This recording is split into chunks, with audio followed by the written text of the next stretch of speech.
हाँ तो भाइयों, आप सभी लोगों का बहुत बहुत स्वागत है आज की इस न्यू फ्रेश और कमाल की वीडियो में। तो आज की इस वीडियो का टॉपिक एक मेरा रियल प्रॉब्लम होने वाला है। आप लोग जैसे जानते हैं कि मैं हर वीडियोस कस्टमर के रियल प्रॉब्लम से लेके आता हूँ। ऐसा नहीं कि कोई भी टॉपिक जो ट्रेंडिंग टॉपिक है वो चल रहा है तो उस पर वीडियो बना दी, ऐसा बिल्कुल भी नहीं करता हूँ। बल्कि जो कस्टमर्स की रियल प्रॉब्लम होती है, जो चश्मे में लोगों को असली में प्रॉब्लम आती है, उसी के ऊपर मैं इस चैनल पर वीडियोस लेके आता हूँ। तो आइए हम जानते हैं वो क्या प्रॉब्लम है। वो जो प्रॉब्लम है वो ये है कि बहुत सी बार जो कस्टमर्स अगर चश्मे बनवाने जाते हैं तो उनको जो शॉपकीपर जिसके पास चश्मा बनवाने जाते हैं 3 तरह के फ्रेम दिखाता है। या तो इस टाइप से शीट फ्रेम दिखाएगा, या तो इस टाइप से आपको विदाउट फ्रेमिंग दिखाता है, या तो इस टाइप से आपको मेटल की फ्रेम्स दिखाता है। तो बहुत से कस्टमर्स के मन में डाउट रहता है कि हमें इन तीनों में से किस तरीके की फ्रेम्स सिलेक्ट करना चाहिए। तो आपको इस वीडियो में मैं कंप्लीट इसी बात के ऊपर नॉलेज बताऊंगा, इसी बात के ऊपर डिटेल में हम लोग बात करेंगे। इस वीडियो में मैं 3 पॉइंट्स आपको इस तरीके से कवर करूंगा कि आप लोगों को समझ में आ पाए। सबसे पहला जो पॉइंट मेरा रहेगा वो रहेगा difference between metal frames, sheet frames and without framing.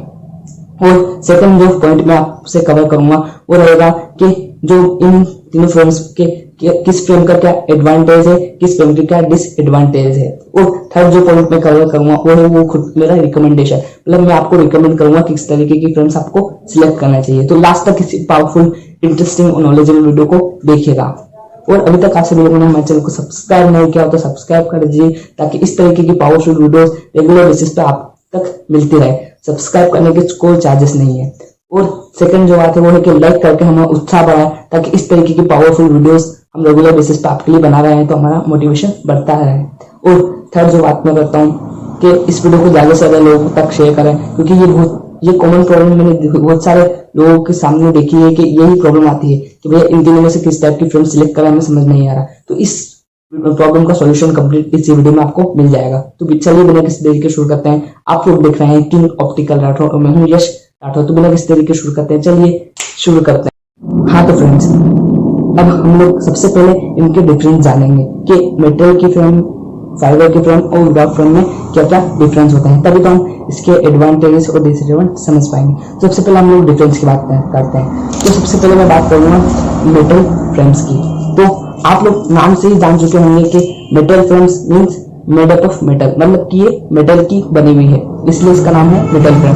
अब सेकंड पॉइंट की और हम लोग चलते हैं, इसका डिफरेंस जानते हैं। तो ये जो है ये फ्रेम है, इसमें आप लोगों को नोजेस देखने को मिल जाती है, ये आप देख सकते हैं, इसमें आप लोगों को नोजेस देखने को मिल जाती है। सेकंड जो पॉइंट है। और थर्ड जो पॉइंट है, ये थोड़ी सी वेट होता है इसमें कंपेयर टू फाइबर फ्रेम और विदाउट फ्रेमिंग से। तो इसके 3 मैंने आपको डिफरेंस बता दिए जो इस फ्रेम को अलग बनाते हैं। अब हम लोग सेकंड फ्रेम की ओर चलेंगे जो है फाइबर फ्रेमिंग।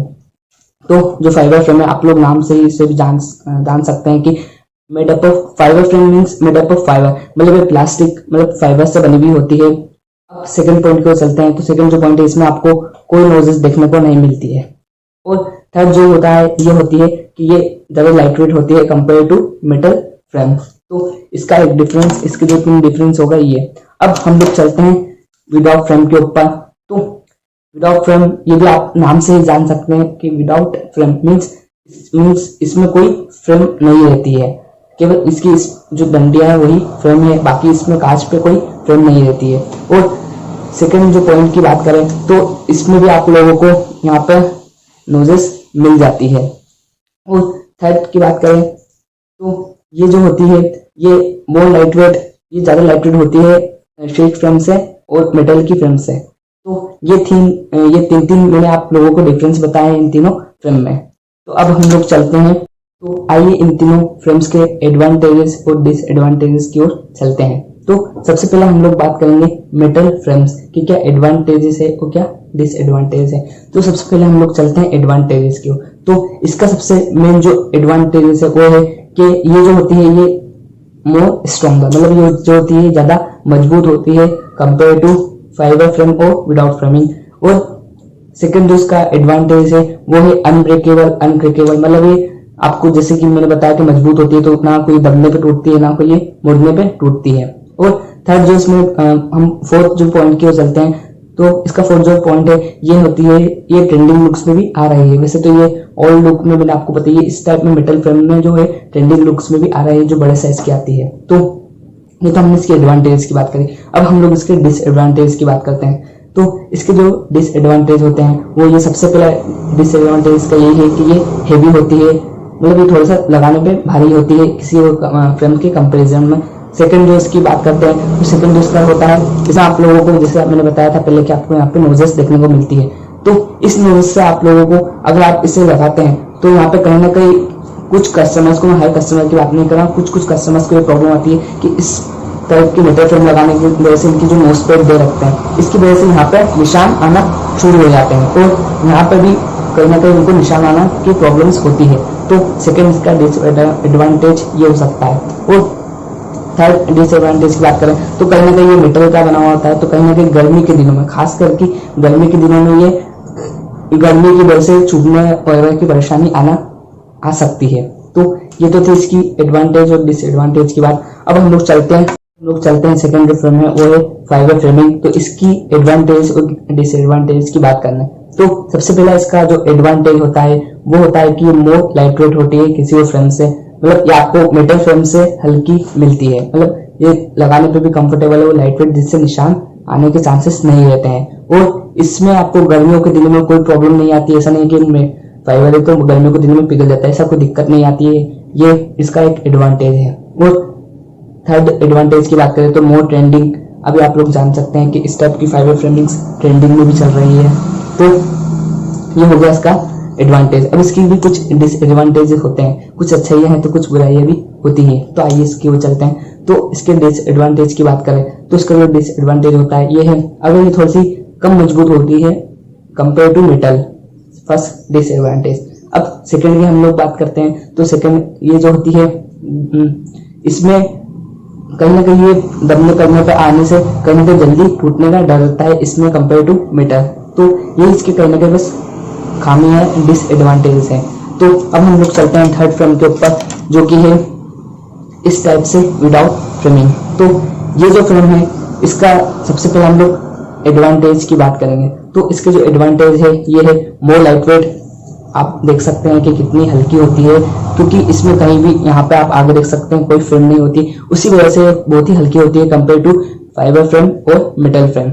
और साथ में आप सेकंड पॉइंट को चलते हैं तो इसका जो सेकंड एडवांटेज है वो है कि it looks better than other frame, मतलब ये आपके चेहरे पे लगाने पे एक अलग ही लुक देती है आपके चेहरे को और निखार के लाती है। और ये मेनली वो लोग बनवाते हैं जिनको भी शादी पार्टी वगैरह फैंसी लुक चाहिए रहता है, उन लोगों के लिए स्पेशली अच्छी रहती है ये फ्रेम्स। तो अब हम लोग इसके डिसएडवांटेज की ओर चलते हैं। सब इसकी अच्छाइयां भी है तो कुछ बुराइयां भी है। तो इसकी डिसएडवांटेज ये है कि ये डेलिकेट है, मतलब इसकी आपको केयर आपको रखना पड़ती है, ये थोड़ा सा नाजुक रहता है कंपेयर टू मेटल और फाइबर। इस थोड़ा तो नहीं, मैं कहूँगा यहाँ पे कुछ ज्यादा ही नाजुक रहता है, क्योंकि इसको लगाने पे आपको लगता तो अच्छे ही है, पर ये थोड़ा सा यहाँ पे जैसे आप लोग देख सकते हैं यहाँ पे ग्लासेस में होल होते हैं, उसके बाद ये जो फ्रेम है ये फिट होता है, तो उसकी वजह से अगर आपके हाथ से हल्का सा ऐसा भी गिरे ना तो भी यहाँ पे इसके जो ग्लासेस है यहाँ से क्रैक हो जाते हैं। यहाँ से मैं आपको एक इमेज देता हूँ, तो यहाँ से इसकी ग्लासेस हमेशा क्रैक होते हैं। इसको आपको लगाने करने पर भी हल्का सा अगर आपने ध्यान नहीं दिया एकदम एकदम झटके से भी निकाल लेते हैं तो भी इसके जो टूटने के चांसेस रहते हैं वो ज्यादा होते हैं। पर अगर आप फैशन को फॉलो करते हैं, अगर आप चाहते हैं कि मुझे चेहरे पे चश्मा अच्छा लगना चाहिए, मजबूती से कोई मतलब नहीं, तो आपके लिए सबसे बेस्ट चश्मा यही है। तो ये मैंने आप लोगों को तीनों फ्रेम के क्या एडवांटेज है क्या डिसएडवांटेज ये बताए। अब मेरी रिकमेंडेशंस की ओर चलते हैं।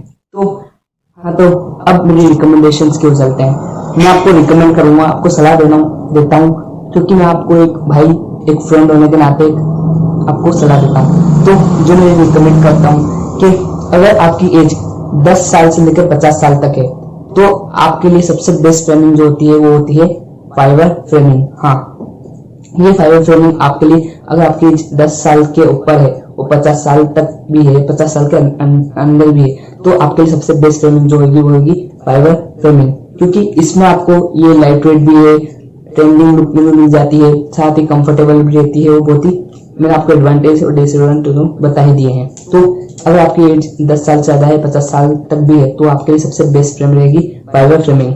अब सेकंड पॉइंट को चलते हैं। तो अगर आपकी एज 50 साल से ऊपर और 100 साल तक भी है, वैसे तो मैं जानता हूँ कि आजकल इस टाइम पे 100 साल होना उम्र बहुत ही बड़ी बात है, पर अगर आपकी एज कहीं ना कहीं अगर 50 साल से ऊपर और 100 साल तक भी है तो आपके लिए सबसे बेस्ट फ्रेमिंग जो होगी वो होगी मेटल फ्रेमिंग, क्योंकि ये जो है ये ज्यादा मजबूत रहती है। ये अगर आपकी एज ज्यादा है तो जिनकी एज ज्यादा रहती है उनके चेहरे पे इस टाइप से ओल्ड एज फ्रेम थोड़ी सी अच्छी लगती है, और ये आपकी एज के अकॉर्डिंग भी अच्छी लगती है कि आपकी जो अगर एज ज्यादा है वो आप इस आपकी एज 50 साल 76 साल हो आप इस टाइप से मतलब यंग जनरेशन के चश्मे पहन ले तो कहीं ना कहीं अच्छी नहीं लगती है, ऊपर आपकी एज के अकॉर्डिंग भी ये सही रहती है। और अब हम लोग थर्ड फ्रेम की ओर चलें तो वो जो है विदाउट फ्रेमिंग। मैं आपको रिकमेंड करूंगा कि अगर आपकी एज 15 साल से ऊपर है या 15 साल भी है, 15 साल से लेकर इसमें कोई एज लिमिट नहीं है, 15 साल से लेकर 100 साल तक के व्यक्ति से लगा सकते हैं। और मैं तो ये कहता हूँ कि इसमें 15 साल से मेरे नीचे कोई लिमिट नहीं है, पर मैं एक बात मानता हूँ कि जैसे मैं आपको बताया कि बहुत ही नाजुक होता है, तो अगर आपकी एज 15 साल से कम है या आपके बच्चे की एज 15 साल से कम है वो आप इसको इस टाइप की फ्रेम्स दिलवाते हैं तो कहीं ना कहीं इसके तोड़ने के चांसेस ज्यादा रहते हैं, क्योंकि बच्चे हैं तो शरारत तो करेंगे ही, तो उस कारण से इसके ब्रेक होने के चांसेस ज्यादा रहते हैं कंपेयर टू अदर फ्रेम्स। तो नाजुक ज्यादा रहती है, डेलिकेट ज्यादा रहती है, तो मैं आपको यही रिकमेंड करूंगा कि अगर आपकी एज 15 साल से ऊपर है तो ही आप इस टाइप की फैशनेबल गुड लुकिंग फ्रेम्स खरीद सकते हैं। और बाकी अगर आपकी इच्छा है तो आप कम इसमें एक पॉलीकार्बोनेट नाम के ग्लासेस आते हैं जो कि इसे अनब्रेकेबल फ्रेम भी बना देते हैं, तो उसके ऊपर वीडियो चाहिए तो नीचे कमेंट बॉक्स में बिल्कुल लिखिएगा, मैं कोशिश करूंगा कि इसके ऊपर भी एक वीडियो सेपरेट लेके आऊं, तो उस ग्लासेस की वजह से ये फ्रेम जो है अनब्रेकेबल बन जाती है। तो आज की इस वीडियो में केवल इतना ही। अगर आप लोगों को ये वीडियो अच्छा लगा हो तो शेयर करना ना भूलना, सब्सक्राइब करना ना भूलिए ताकि इस तरीके की पावरफुल वीडियो सबसे पहले आप तक ही पहुंचे। और नीचे कमेंट बॉक्स में आपका कोई भी सजेशन हो तो बिल्कुल लिखिए, मैं उस कमेंट को बिल्कुल पढ़ूंगा, बिल्कुल सजेशन को पढ़ूंगा और कोशिश करूंगा कि इम्प्रूवमेंट ला सकूं। और लाइक करने में, शेयर करने में, सब्सक्राइब करने में आपका कोई पैसा नहीं लगता है, दिल खोल के सब्सक्राइब कीजिए, लाइक कीजिए, शेयर कीजिए। धन्यवाद। जय हिंद, जय भारत दोस्तों।